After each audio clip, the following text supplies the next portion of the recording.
Thank you for listening in to Conversations with Alison Jaye, The Journey to Here. Please remember to subscribe, hit the like button and share. Hello and welcome to another episode of Conversations with Alison Jaye, The Journey to Here. I'm your host, Alison Jaye. We've heard in previous weeks about people that are childless not by choice. But what about those who are childless by choice? Today we speak to Laura Scott. Laura is the founder of the Childless by Choice project. Laura is happily married, she's child-free, and she's an author of Two is Enough, the producer of the Childless by Choice project documentary, which is a research project, a book and a documentary that explores the motives and the decision-making process behind the choice to remain child-free. Having conducted a survey of almost 200 childless by choice people in the US and Canada, the results revealed the most compelling motives to remaining childless or child-free by choice. Welcome, Laura. So Laura, it's an absolute pleasure to have you here with us on Conversations with Alison Jaye, The Journey to Here. So thank you so much and welcome. Thank you for the invitation. You're very welcome, my dear. And as I was saying to you previously, one of the reasons that I was so interested and keen to speak with you is because we do hear about a lot of people that are childless not by choice because of infertility, illness, and just a plethora of reasons, really. But we don't really look much or speak much to those people that are childless by choice, not because anything's wrong with them or just it's a decision that was made. And I know that culturally in some places, people or couples that don't have children, they're labeled as mean, they're labeled as selfish, or women that don't have children are labeled as, oh, she's just all about her career, she's so career driven, she doesn't want to have children.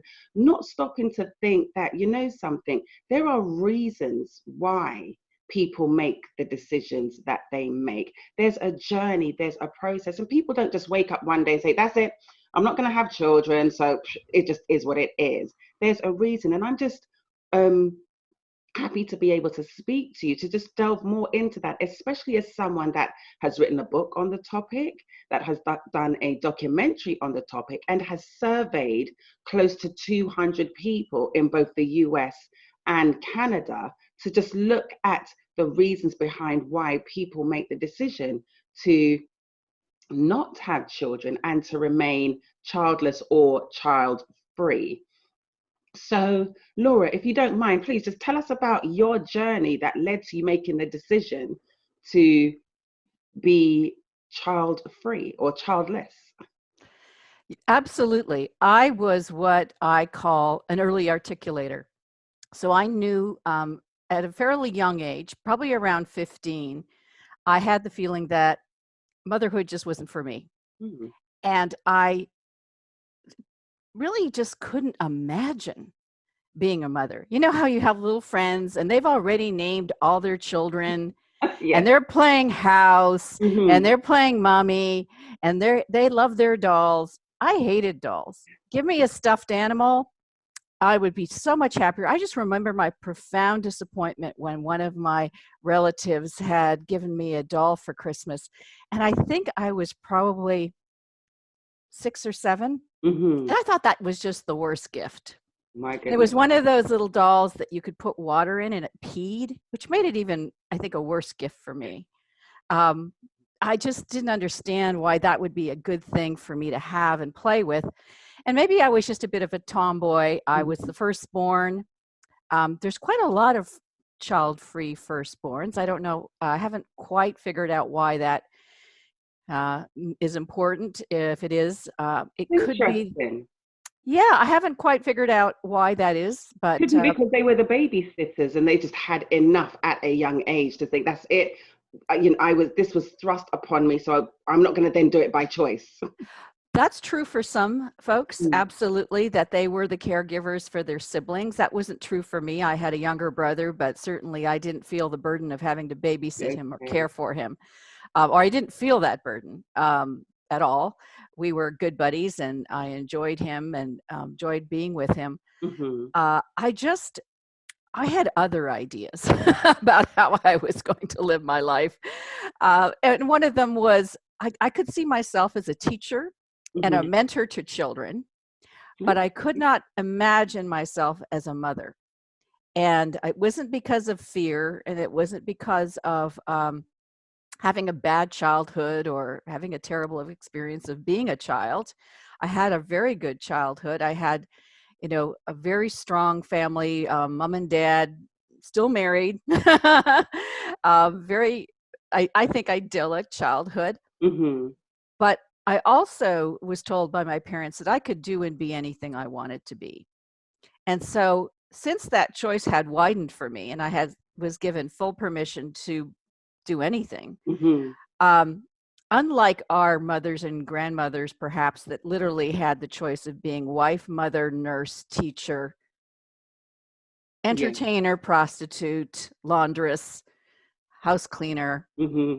The I was fortunate to have been born in 1961, uh, and shortly afterwards, the birth control pill had come on the market, and so I was really one of the first generations that grew up understanding that I actually did have a The choice, choice, right. and so I took that seriously and didn't assume I was going to be a mother. I could imagine being a wife, Hmm. but I didn't see how I could be a mother. I grew up in a family of entrepreneurs. I went that direction. I was a serial entrepreneur starting at 22. I think I'm on my third or fourth business. Okay, great. I consider them my babies. And I'm a recovering perfectionist, but when I was younger, I was very much a perfectionist. And I didn't see how I could have a business, be a career person, and be a mother and claim Hmm. success at both. Um, I'm an introvert. That I think makes a difference. There's quite a Hmm. few introverts in the the ranks of the childless by Okay, choice. that's interesting. And yeah, I mean, a house full of chaotic, yelling, screaming children. Nope, not my idea of a good time. I just didn't see how that would be happy and rewarding for me. And so I fortunately, after cycling through a few boyfriends that definitely wanted kids, I found an older guy who was 36 when I met him, and he said, Mhm. I'm so really tied up in my career. I cannot imagine having children. And I said, good. That's great for me. Let's we'll call you a keeper. And eventually we married, and with eyes wide open that we Mhm. had no real intention of having children.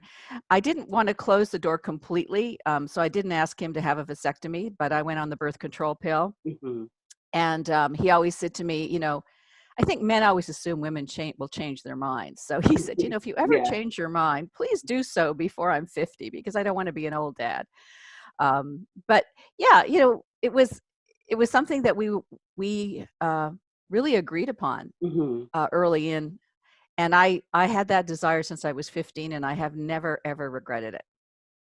That's thank you so much for sharing, and that's very interesting because one of the things I was going to ask you is your husband's view, and it's when you said, should you change your mind, please do so before I'm 50. So to you, did it sound like he was possibly changing his mind, the fact that he was now could possibly be open to having a child? I think he would have been open, but it would just be like one child, and there was. I don't think a lot of men, and this was confirmed by my interviews. Hmm. I don't believe that I met a guy who was truly convinced that a woman was going to be resolute through her entire reproductive life Hmm. until they met somebody That actually was. that actually was. I think that they thought these women were unicorns, that there's never going to be a woman who didn't want children throughout her entire lifespan. Mhm. They suspected that a woman would get that biological urge in her 30s and would suddenly come begging for Because children. that clock is ticking, right, for all of us. Because that's what everybody thinks.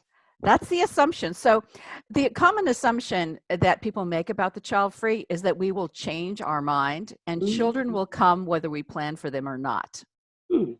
and they'll be better off for it. But most of us don't change our minds over time, and many do seek permanent sterilization. And so the child free generally don't like to take chances when it comes to birth control. Mm. So a lot of the men that I interviewed that were independently what I call early articulators, they made the decision without the influence of a partner, Okay. went ahead and had vasectomies before they were 27. Before 27. Now, goodness, because in my mind, I'm thinking, before I was 27, did I know whether or not I even wanted to? That is um, quite a serious step to take at such an early age. That person must be definitely 100% sure. Yes, there's really three paths to child freedom. And the Mhm. first is what I call this kind of, I would describe myself as the early articulator. These are people that articulate they want to remain child free before they're like 18 or 19 without the influence of a partner. Then they're what we call the postponers. These are the folks that imagine that, yes, we will have children, but they don't want them now. So they delay having Mm. kids and often set a deadline with their partner and say, you know what, let's remain child free until we're about 32 and then we'll check in with each other. Then Okay. they hit 32 and they go, are we ready? Nah, not yet. And they hit 34 and they go, no, not yet. And I'm they not hit ready. 36, they go, no, not yet. And when they hit, that sort of deadline, they go, why are we not excited about children? The We should, prospect of, we yeah. need to talk about this. Mm. Why is this not a happy prospect? Mm. And that, all of those points are not something I've ever even considered or thought about, especially going back to the first um, set that you mentioned. Before the age of 18, there are people that have made up their minds to say, that's it. And I, but before I was 18, I'm just trying to think of my life when I was that young. I couldn't have made that decision because at one point, I think up until the age of 21, I was just like, nope, nope, nope, nope. And I think it's because of the lifestyle I had, because I was very footloose, fancy free, and partying with my friends and so on. So it was more because of the lifestyle. And I knew at some point I would grow out of that. Hopefully, I would have matured out of that lifestyle to then think about being settled with children. And so for people to be so determined and have that decision, so pretty much so laser focused on that by the age of 18, it makes me wonder, and it may not always be the case, are these people that possibly had a traumatic or difficult childhood, why they then thought, no, I don't want that to be my case. I don't want to be the person that puts a child through that or anything like that. So in your opinion and in your research and study, did you, because I'm more curious about those young people making that kind of decision. So, Right. I would say in the early articulators, mhm, the primary motive would be I have no desire. I okay, have no maternal or paternal instinct, much like that would be my primary motive. Or mhm, I value freedom and I don't want to be limited by I don't want to take on the responsibility of raising a family. And then farther down the list of motives, the most compelling motives would have been, I didn't have a great experience mm, of being raised. I don't want to pass on that cycle of abuse or violence, cool. um, I don't know that I would be a great parent. I don't have great role models for parenting.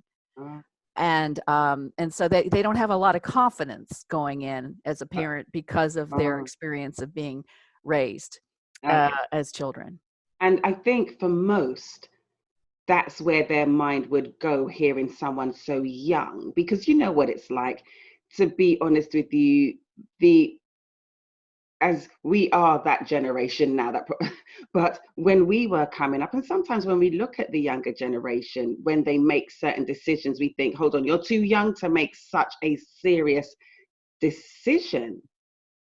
So that's why I was so keen to ask about that age group of people, because you just think, okay, why? And because you don't stop to think that at 18 they're going to be thinking, oh, I'm not going to make a good parent. Do you even know who you are fully yet by the age of 18? But there are some people that do. Yeah, you have a good point. You make a good point, Alison, because this is why it's such a struggle for those who are early articulators that know absolutely are certain that they won't change their mind. And when they go seeking permanent sterilization, the doctors go, no, come back to me when you're 30 and you've had a child. Yeah. Well, what's the point? Nobody, I don't think people really take them seriously at that age, because they believe, and I'm not trying to be disparaging on the medical profession, but if an 18-year-old presented and says, okay, I want to be sterilized, and the doctor's like, okay, come back when you're 30 or 32 after your first child, do doctors really stop? Because they probably don't even have the time to do that with every patient, to find, okay, why? And like you said, there are some people, and I know of some people, and because of my own journey growing up and my own experiences, when I was younger, I must admit, that is the reason why I didn't, not just because I was in the clubs and so on, but in the back of my mind, I knew my experiences growing up. And I always thought, I never want to put a child through some of the trauma and the experiences I had experienced. But as I got older and I was surrounded by more and more children, and my friends having children, and I had godchildren and nieces and nephews and so on, it's just like, I think I could do this. I think I actually want to do this. So to your point about the early articulators, I don't think anybody gives them the credibility that they really do know their mind. Well, we don't question someone who goes out at 18 and has children. We don't say, why did you make that decision? Do you think that was wise? It's true. So, there are very few choices that make a greater impact in your life and your life course and well-being, in fact, than the timing and number of children. That's really one of the most important decisions that you will ever make, is the timing and number of children that you have, whether it's 0 or whether it's 6 or whether you have them at 18 or whether you have them at 30. We now have the choice to time and determine how many children we have, if we have access to affordable healthcare and birth control. I'm not assuming that around the world, but that's not the case. But it is the case here in the U.S. So we underestimate, I think, the gravity of that decision. Yeah. And to the point where there are probably more people who regret having children than people who are child-free that don't regret.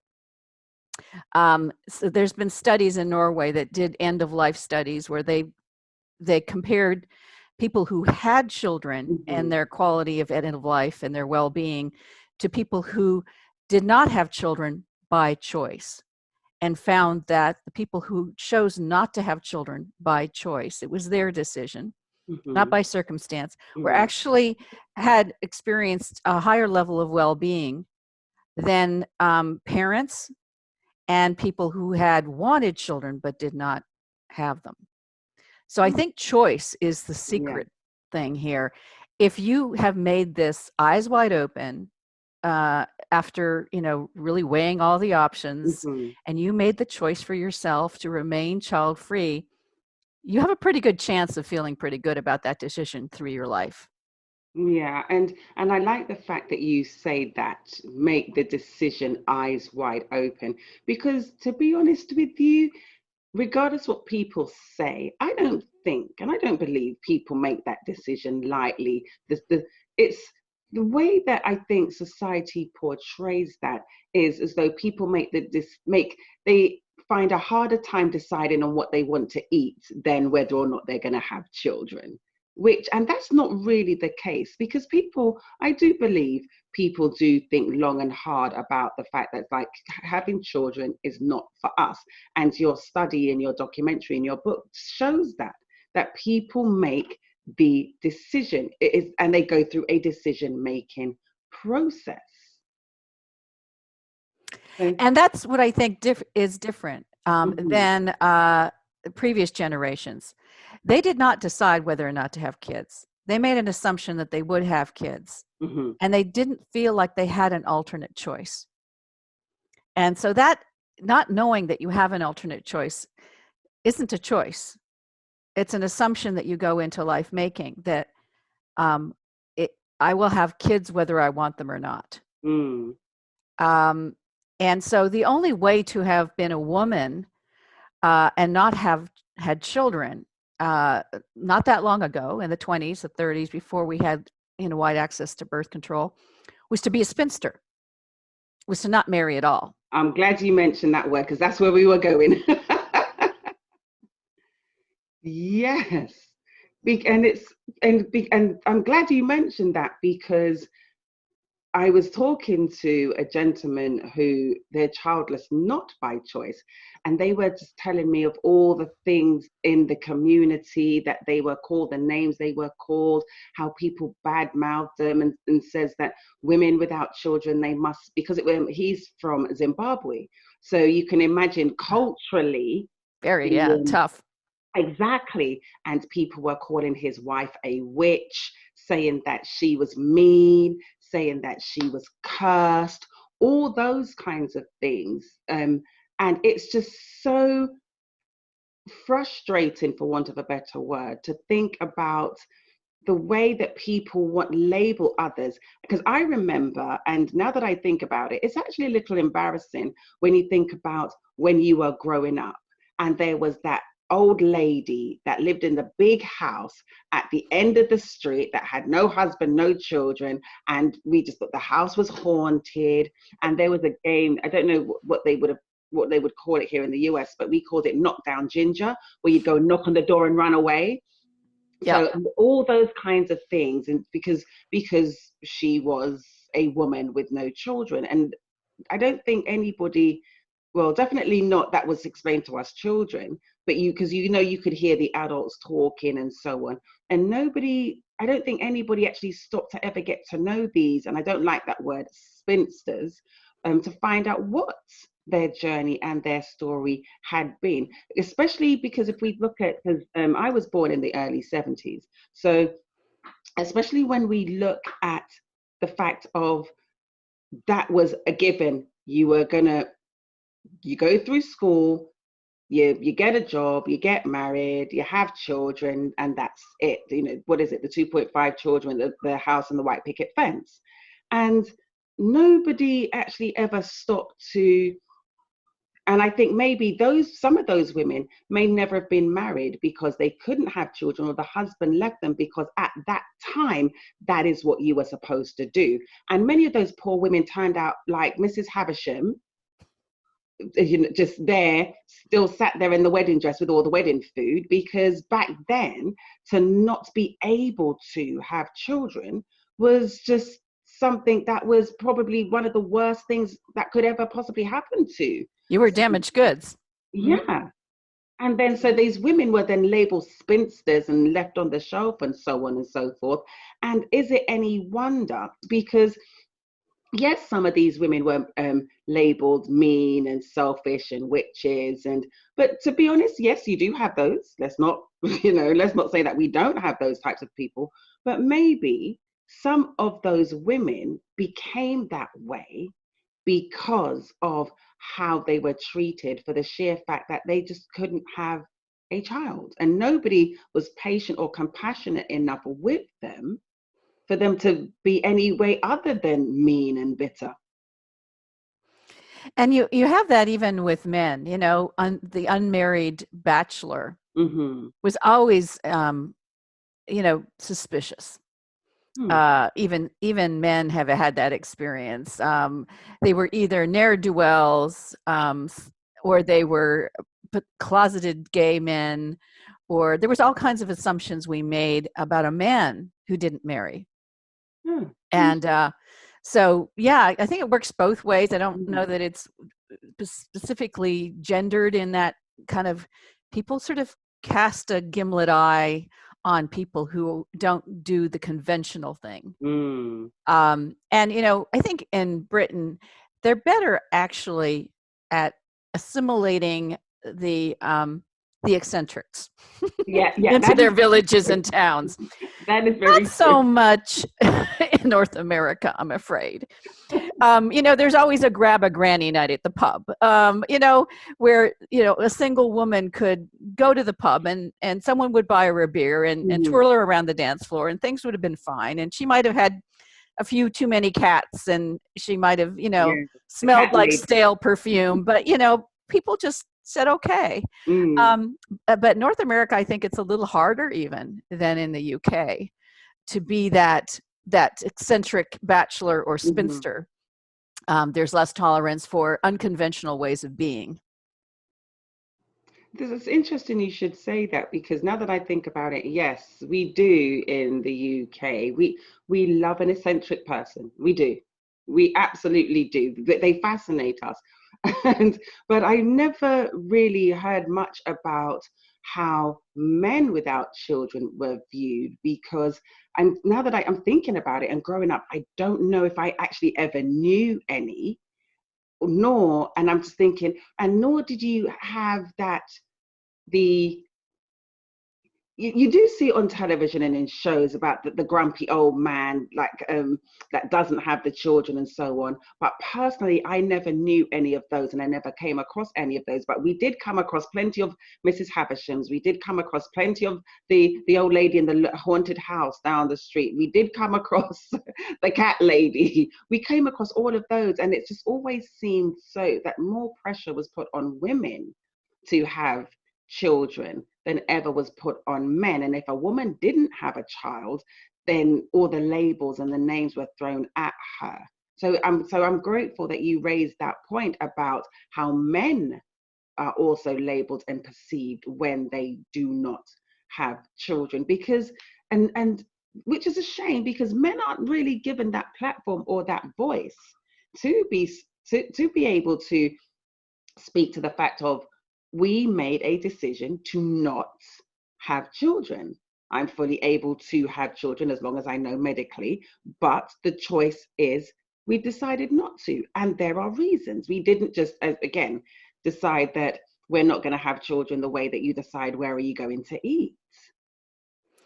Yeah, so there is an assumption that we didn't choose this, that we're somehow infertile and that we couldn't have them, and it's so tragic. And so often to say, when people Hmm. would ask, do you have children? And I would say no, and they went, oh, well, it'll happen for you. Oh, you still have time. Mm. And eventually I had to get courageous and out myself in my early 30s and just say, no, I'm childless by choice.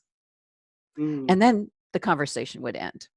And Because that's what I was going to suddenly say. they have nothing to talk to you about, Yeah. because, especially when you're in suburban Virginia, Mm. and you're surrounded by parents, the opening conversation is always about the kids in the school and the crazy teacher and the bus schedules and whatnot. And so I often, when I found myself in my early, I guess it was 29 or 30, Mm-hmm. 31, early 30s, I would go to house parties, and there would be the women in the kitchen talking about schools and children. And I had nothing to contribute to those Mm. conversations. So I would drift to the living room where the men were talking about golf and stocks and, hunting and and actually I did learn how to play golf, because I was much more comfortable talking golf with the guys Mm-hmm. than being kind of the fly on the wall in a conversation where I had nothing to contribute. Yeah. And I like how you put that when the conversation would end, because I actually had an image in my head of the sudden sharp intake of breath and the clutching of the pearls, like, did she just, and this, the stuttering and the trying to busy themselves, moving on to the next thing. And it's good that you were able to do that though, because it's one of those things where people can be very insensitive without even realize that's what they're doing, because they would just say things for saying things sake. Because I remember when I was growing up, you used to be asked, do you have children? And as you got older, the question changed to, how many children do you have?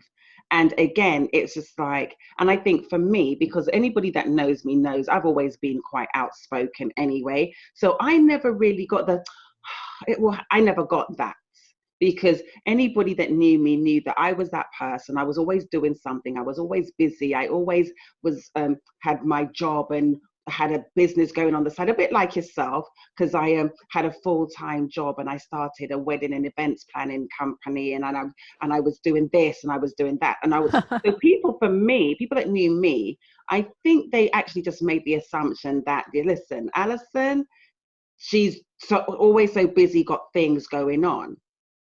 And as I got older and I started to socialize in different circles, people that didn't know that part of me, that's when I started to get and it's just like, yeah, because I was mentioning to someone that within the first year of me getting married, that's when we moved here to the US.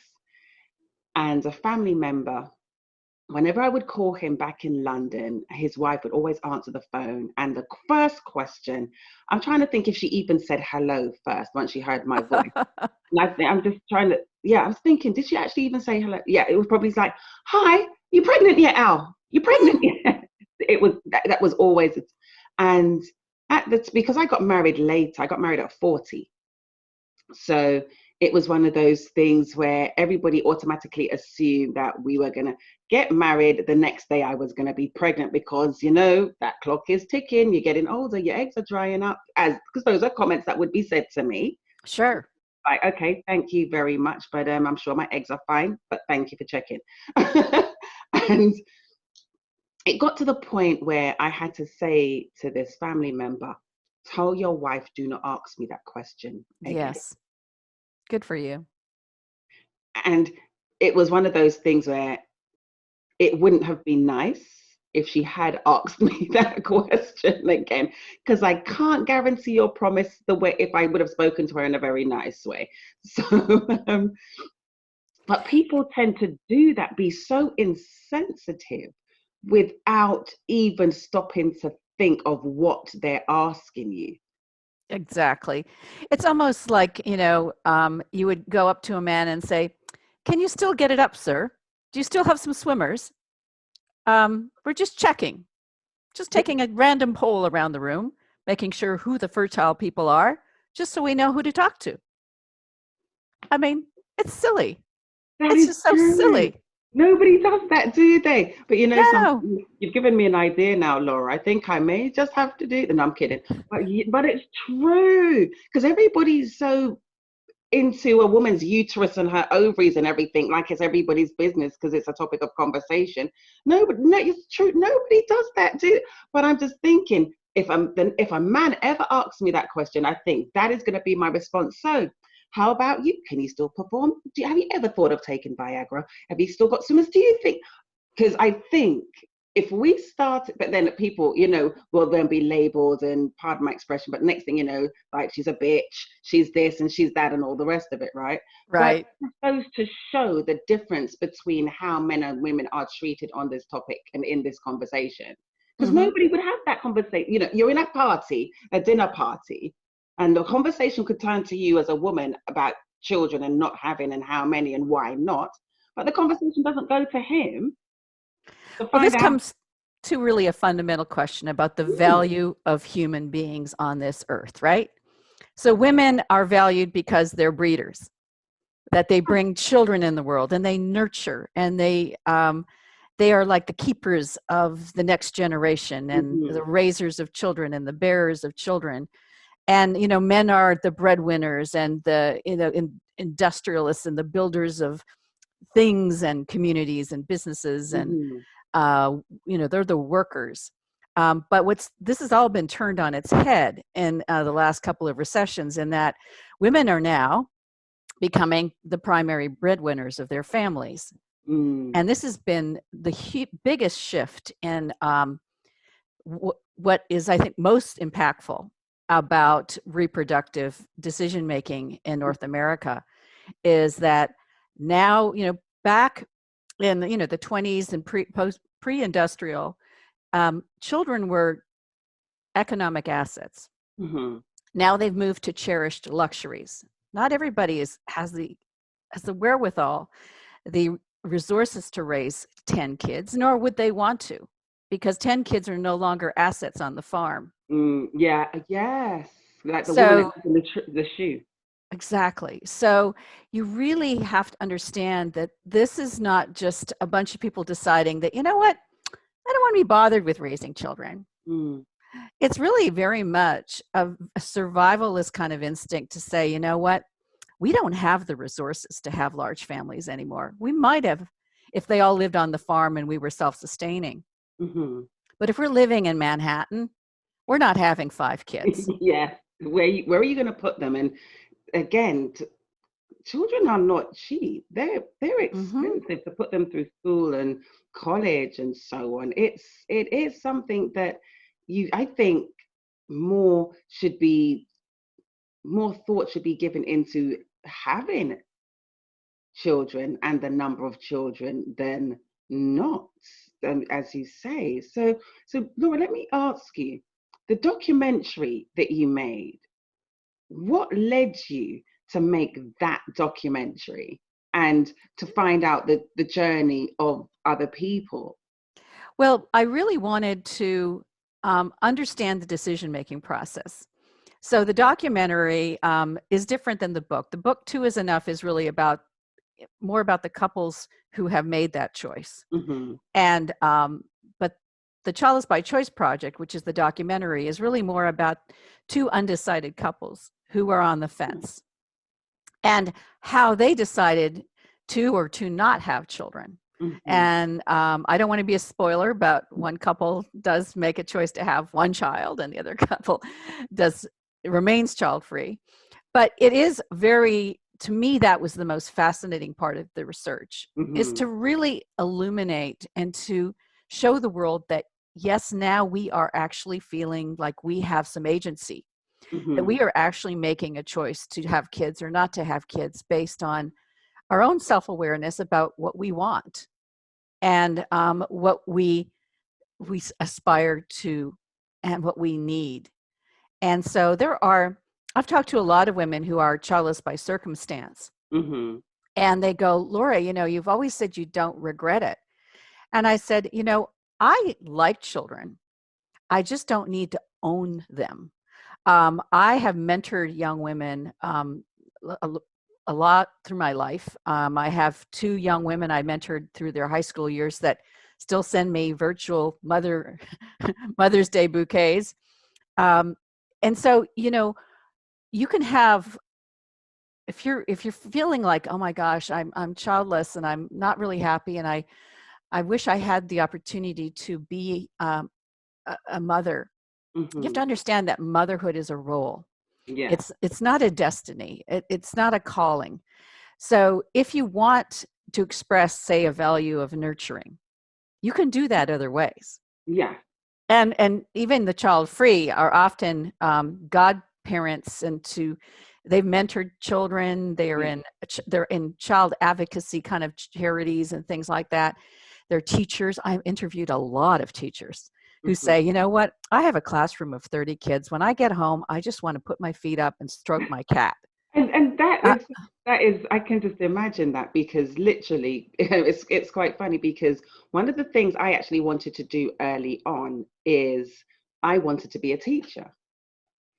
And originally, I wanted to be a teacher for high school students. But then I thought about how I was in high school, and then every generation's worse than the one before. So I thought, yeah, no, I'll pass on that one. Thank you very much. And so then I started to be I then started to study, and I had placements in what they would call over here pre-K. And then so I was working with children from 3 up to 8, 9 years old. And I loved it. I loved it. So, and I could quite easily see how a teacher could get in her car or his car after school's done and go home and shut the doors like, oh yes, peace.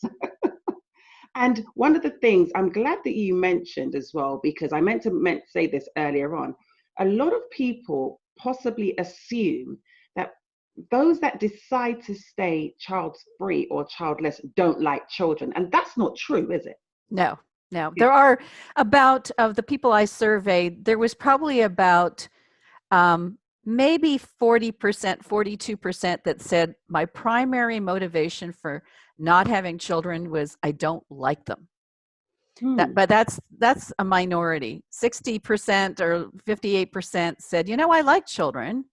I just don't feel the desire to have my own children. So a lot of them are very active in their families as uncles and aunts. And as They you might have godparents, as you said, because you yourself you mentor godparents.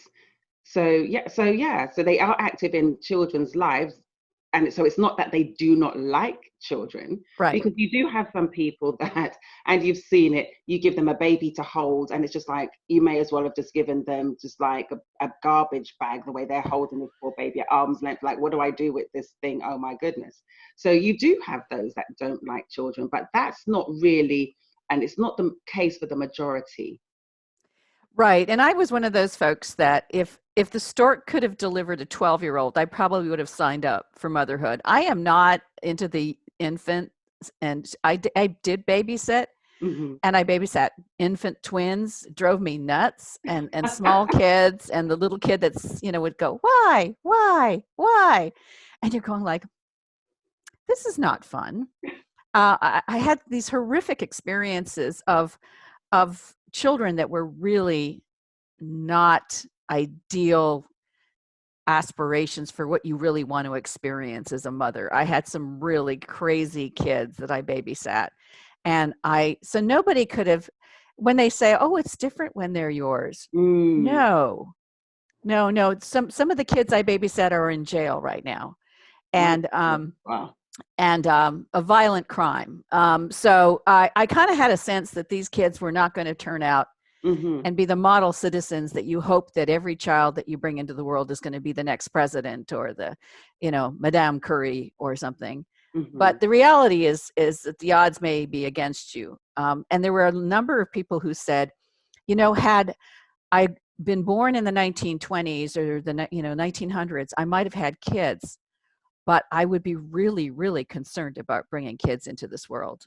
I would be fearful for them. And I'm a worrywart anyways. And I think I would never sleep a wink if I brought kids in the world right now. It's just too dangerous a place. Or I don't see how the future is going to be brighter for my children than it was for me. So there are those folks too. And there's also people who are environmentalists who just say, we're the zero population group people. We don't believe in adding one more soul to the planet. We're done. 8 billion, cut it off. So there's all kinds of different motives. And I think that was the most fascinating thing about doing this research is covering all the different motives. And it's not just one motive. It's usually most people cited I had 18 choices, and you could add your own about motives. And most of them were primarily motivated by about 3 different types of motives. So it wasn't just one thing typically, but it was a combination of motives that were primary motives that convinced them to remain childless or child free. That is one of the things that, again, I think should be people should be more aware of. Like you said, there are so many different reasons, and it's not just because people may have had a terrible childhood or traumatic childhood why they've decided they're not going to. Because again, I would never have stopped to think about the environmentalists as to why. I can identify with those that were thinking they're terrified of the way that the world is in society and to bring a child into the world, because I've had those thoughts before my own journey with before having to have surgery and so on. That is something that did very much concern me, I must admit, looking at how the world is and turning on the news or reading the newspaper, and just the way that the world has become is such a different place to 35, 40, 45 years ago when I was growing up, when you left the back door open and the neighbors' children came in, or you went into the neighbors, and there was this sense of community, this sense of being, this sense of togetherness. And you could see that there was a future for those children once they went through school and college and university. And now, forget the, COVID-19 aside, forget about that. Even before that, it was still a case of this world is scary. Well, there was a time when it was true that the village did raise the child, and but that doesn't exist very many places anymore. And so, If at all, really. parenthood can be a very lonely place, and Mm. one misstep and you're being judged by all the neighbors, because you didn't give And your child the right juice box, and you allowed them to eat or drink something that apparently is so toxic that they're going to die tomorrow, and you're not a good parent. And there's a lot of judging around. I mean, I feel yeah. sorry for parents. It's not easy. Mm. You are like stepping through this minefield. You make one wrong step, and suddenly the judgment of the world is upon you for not making the right decision about Especially how you raise your child. especially now with social media, because I've seen um, a parent put something really cute on, and it was probably a video that didn't even last a minute. And when you look at the comments and you think, people, seriously, how do you know how this person is raising their child when you've literally had a 1 minute, 60-second insight into the life and the home, but yet you are, what's that? What was that person? Is it Dr. Ruth? Dr. Spock. Dr. Dr. Spock. Spock. All of a sudden now, you're Dr. Spock and you are the authority on parenting because you've had a 60-second, 1 minute insight into the life of this. So, as you say, that they're being judged by their peers and the community. But what about now when you could actually be judged by the whole world if, God forbid, you put something that you think is cute on social media, and next thing you know, you've got social services at your door because somebody showed them this video, which was like, hold on, context, people, please. Oh, it's true. I'm a bit concerned about when we do have a vaccine, and the parents are now faced with the choice. Mm. Do you give your child the vaccine, or do you not give the child your vaccine? And if it's required to be in school, which was the case when we were kids, we had to have our polio vaccine and our measles Mm-hmm, vaccine and all mm-hmm. of that, right? We had to have those Yeah. vaccines before we were allowed to go to school. But if it happens that, there's going to be those doubters and people that say, I'm not going to give my child the vaccine, there's going to be judges on both sides that Yeah. say you should have done that. You're putting your child's, life at risk and other people's life at risk. And if they, do give the child the vaccine, you're exposing them to some, crazy untested thing. Yeah. I just think it's going to be a nightmare. I just feel sorry for parents. I just think we have to stop the judgment all around, and just get over it. Like, I think the judgment is really the underlying thing in this conversation we're having. Is the judgment just needs to stop. Exactly, because to be honest with you, should anybody have to justify the decision to have children or not have children? Is that not really a thing that is between that husband and that wife? within, it's their decision whether or not they choose to or not. So as to your point, it's really, and this is something that I have thought much of, and I've mentioned before when speaking to others, how much of what people decide to do is an internal pressure or an external pressure. That's a very good question. I think there's a combination of the two. If you are thinking, I should be doing this, that's internal. Mm-hmm. If you're hearing, people think I should be doing this, it's external. And so I find this is a good illustration. I was talking to a woman in a same-sex marriage with her partner, and she was telling me, one thing you didn't mention in your book is the intense pressure that lesbian couples face. And she says, even my male counterparts in same-sex marriages are feeling the pressure because now they can have children through surrogacy. Oh, yeah. And why wouldn't you? If you can, suddenly it's legal, you're married, you can have a surrogate. And in the case of a same-sex female partnership, mm-hmm. Why wouldn't you? You've got two wombs. I mean, all you need is a donor sperm. Go get it. Go. Why not? So they're getting a lot of pressure too. So it's not just heterosexual couples that are feeling the external pressure to have kids. Yeah, it's just awful. I mean, I really do hope that I live to see the day when we don't, kids, and a happy marriage, is like tied. Mm-hmm. And so there's that assumption that kids will make you happier, but that's really not supported by the studies, which show that marital satisfaction decreases after the first child and doesn't return to pre-kid level until the kids have gone to college and gone away. My goodness, that's a long time to wait. It's a very long time to wait. So, and I think the National Marriage Project, I think it was, did a survey a long time ago that found that 70% of Americans disagreed with the statement that the main purpose of marriage was having children. 70% disagreed that the main purpose of marriage was to have children. 70%. 70.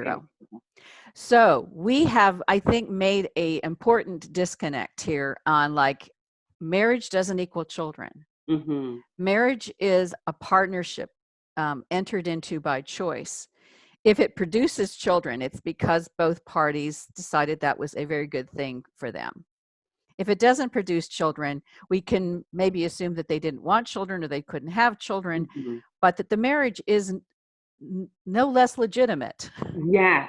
And they're not incomplete. Exactly. There are some amazing role models for couples who remain childless by choice or by circumstance that have lived extremely rich lives. And I often will try, if there's an article on those folks, I will post it on one of my Facebook pages for the Childless by Choice. Yes, I have, either the Two is Enough Facebook page or the Childless by Choice project page, because these are our role models. These are the folks, and you'll see them when you look for them. They're like the yellow VW bus. If you look for them, they are there. They're in your neighborhood.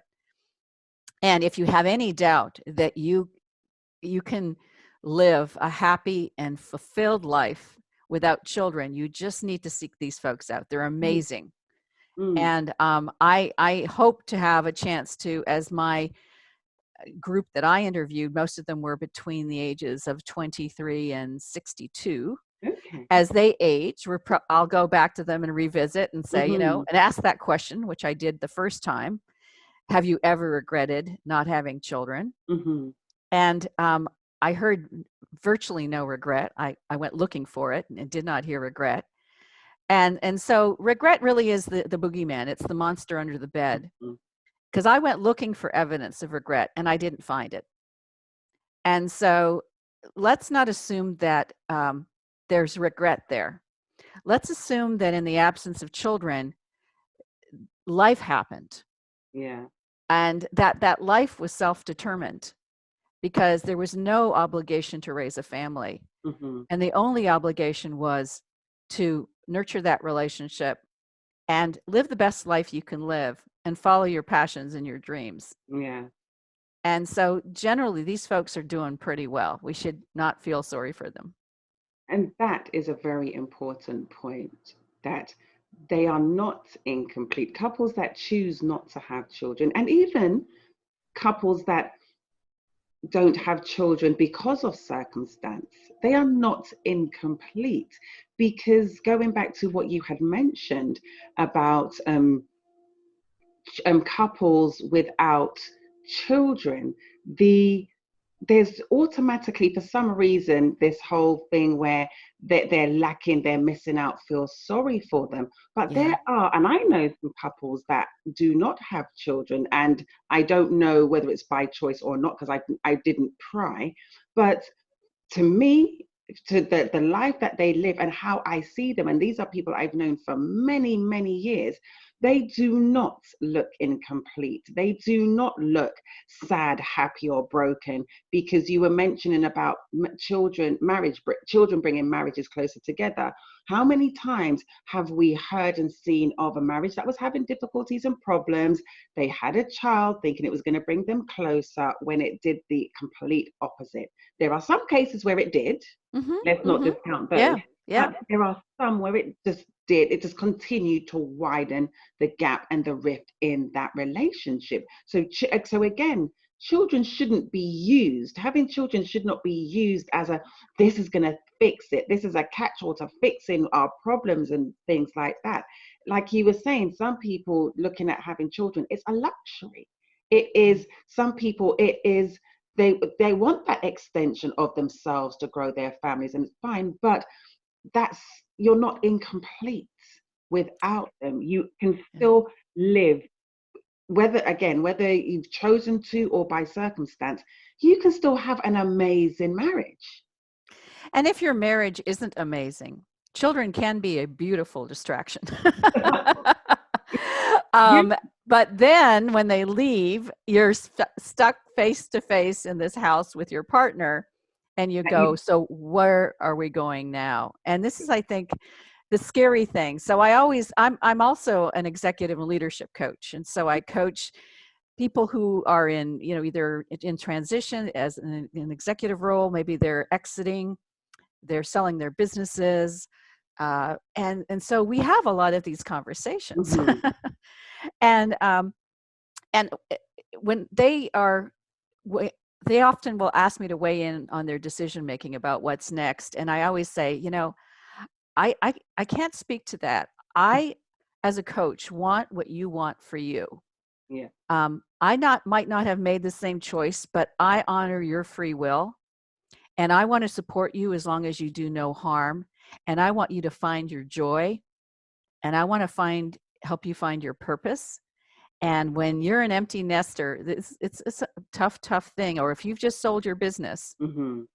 and that was your child, or that was your all-consuming passion, it's a tough place to be. So we have to understand that children can sometimes be a happy distraction, but at some point then you have to take responsibility of charting your own course as a human being and trying to figure out what works for me. Yeah, absolutely. Because as you say that, it just reminded me I know of some of my peers whose parents divorced after more than 40 years of marriage. And you're looking at it and you're thinking, what's the point of divorcing now? And in one instance, it was a case of the husband and wife didn't really get along. But as you mentioned, children are a welcome distraction, or the children left. But then they were still working, so they still had their jobs and their careers as the welcome distraction. Then they retired, and they were in this house together, realizing, I don't like you. I still don't like you after all of these years, and ended up divorced after more than 40 years of marriage. So to your point, yes, I have seen that also, where the children were the welcome distraction, but once they left and once they became an empty nester, they had to then take responsibility and look at it.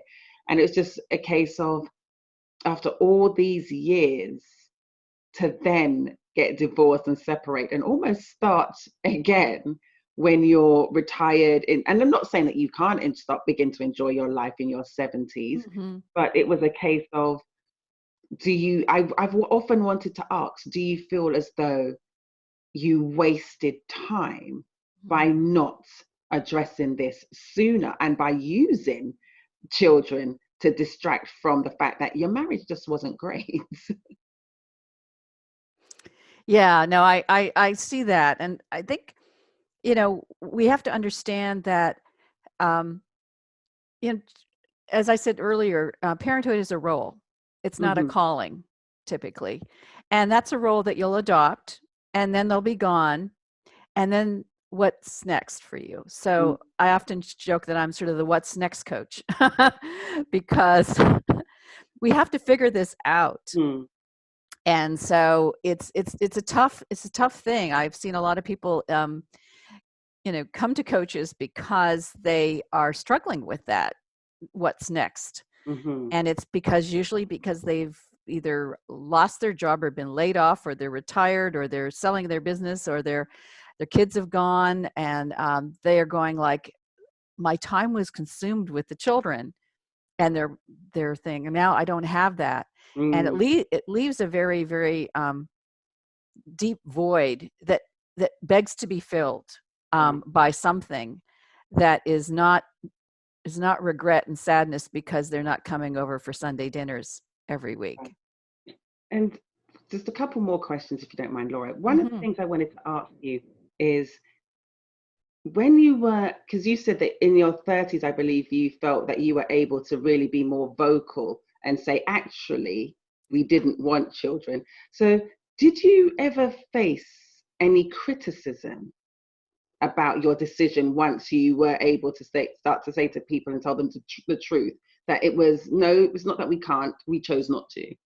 Oh, absolutely. I think the assumption was that we made this choice out of laziness or selfishness, that we didn't really think it through, or that we remain childless primarily because we didn't like kids or we were career focused.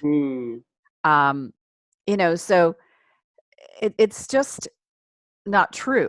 But that's the assumption that people make. And so people will tell you right up to your face that you're selfish, that, you have a moral obligation to bring children into the world. Really? Oh, absolutely. Well, have to remember, I was in the Bible Belt in Virginia for a while. So if you're talking to conservative Christians, and this happens in the Orthodox Jewish community and many communities of faith, that if you are intentionally childless, you are not following God's will. Because the Bible says be fruitful and multiply, and people just take that a little bit too literally. I know my grandfather did. I think my grandfather just thought that when God said be fruitful and multiply, it meant him personally, because the number of children he has. So yes, I can. And and when you say, what about Jesus, it doesn't go over well. So so that's a really tough one. And to that point, there's a lot of people who have actually left their church because of the stigma and judgment they faced, being child free by choice Christians, or even Muslims or Jews. I mean, it's a tough one for communities of faith to wrap their brain around. To the point where I spoke at the Pacific College of Religion in Berkeley about this, and I was in a room of pastors and faith leaders, and I said, you got to stop with the family picnic thing. Let's have a bless the pet day, or include pet friendly activities for the family picnics. And let's not assume that everybody that's sitting in the pews on Sunday or whenever, or Saturday, has children and wants to have children. So you've got to expand your faith activities to include those folks that don't have children. And then you'll have a more robust and community, and a faith community. Yeah, because it really, we need to be more inclusive. And when people say that, especially nowadays with everything going on in the world, the buzz thing is diversity and inclusion, which I'm actually finding very annoying, because people don't, if you really mean that, do you know how wide that is? That is so wide. And I heard somebody say that they wanted to head up diversity and inclusion.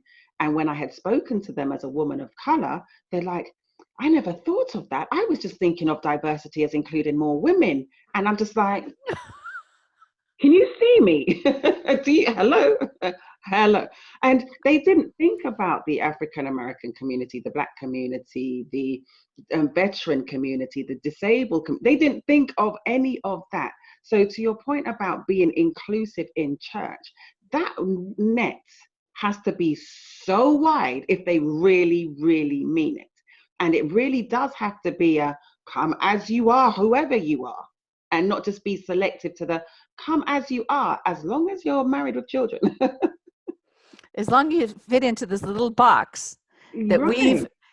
we've put the housekeeping seal of approval on, Mm-hmm. and we find acceptable. Yeah. And so, yeah, it's going to be a challenge going forward. We're going to have families are looking so different. We Yeah. have family. I mean, how are we going to define family in the next generation? Of course, that's why I called my book Two is Enough. It's a family of two. Mm-hmm. And sometimes it's just a family of one Yeah. with a couple of pets and godchildren Mm-hmm. and a community that I call it part of I think the robust resiliency of the child free is that they have been very, very specific and intentional about building their family of affinity. This is Mm. not blood relatives. These are people that you choose to bring into your life because they support you and they love you, and For you who support you are. them and love them back. That's Right. my family of affinity. So when I moved to Tampa 10 years ago, I didn't know a soul but my real estate agent. And I have very intentionally built a family of affinity here Mm. in Tampa, and my life is richer for it. And so when people think like, well, how do you do this? What happens when you get old? I go, well, I'm not going to be waiting for my grandchildren to come over for Sunday Mm-hmm. dinner. I'll be making Sunday dinner and I'll have 8 friends over. Mm. And I've never had a Thanksgiving alone. I've never had a Christmas alone. Um, if you choose to do that, fine. But if you don't, um, get the pots and pans out, get on Facebook and get on the phone and just say, who wants to come over for a good meal? And you'll be surprised who shows up. Fine. Yeah, but that's great. Thank you so much. So you've spoken to us about your documentary and your survey. So can you just tell us a bit more about your book, Two is Enough? So Two is Enough is really about my research Mm-hmm. of interviewing these, close to 200 folks, all self-identified as childless by choice, and really making the discerning the difference between the early articulator, the postponer, and we have also the acquiescer, the people that imagine themselves as kids but remain childless because their partner didn't want children. Right. And so just having the different decision-making processes for these 3 categories, and of course the undecided are featured there as well, Mm-hmm. is I just really wanted to really be as clear as I could that this is a decision-making process. Like you said earlier in the call, very few people wake up and go, you know what, I'm not going to have kids. Nah, no, no, no. It's decision-making along a timeline Mm-hmm. with various influences, external, internal, life experiences. But I think that the biggest challenge we have going forward as a community is judgment. Yeah. And so self-judgment or external judgment. Once we get that out of the way, I see this and it is a viable life choice Mm-hmm. that certainly has proven to be sustainable and resilient, and it ends well. It ends well. Good, good, good, great. Thank you. So, Laura, what's next? What's next for you? Oh my gosh, my next because I've been on my own path of non-judgment. My next project is doing a book on a process I call pause power, which is brain-based mindfulness training based on the neuroscience of how we get out of our judgy brain, our negatively biased brain, and get into our more positive strategic thinking brain. So it's just moving from the fear place in our brain to the more creative thinking part of our brain, our prefrontal cortex, and how we can make the switch like that so that we're not stuck in the fear, fight, flee, appease mode for our entire life when we get triggered. That sounds like that's going to be very interesting to read. So please keep us posted, Laura, because I do definitely want to read that. And so, Laura, people that want to find you, because say there's people that's undecided, or there's young people that are early articulators, and there's another group that you mentioned.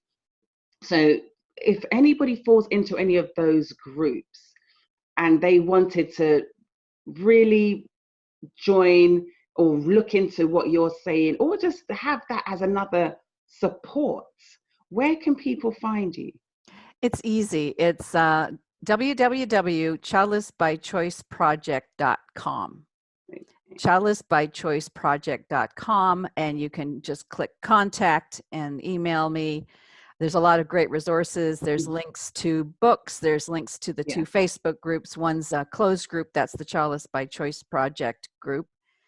And then the open group is the Two is Enough Facebook page.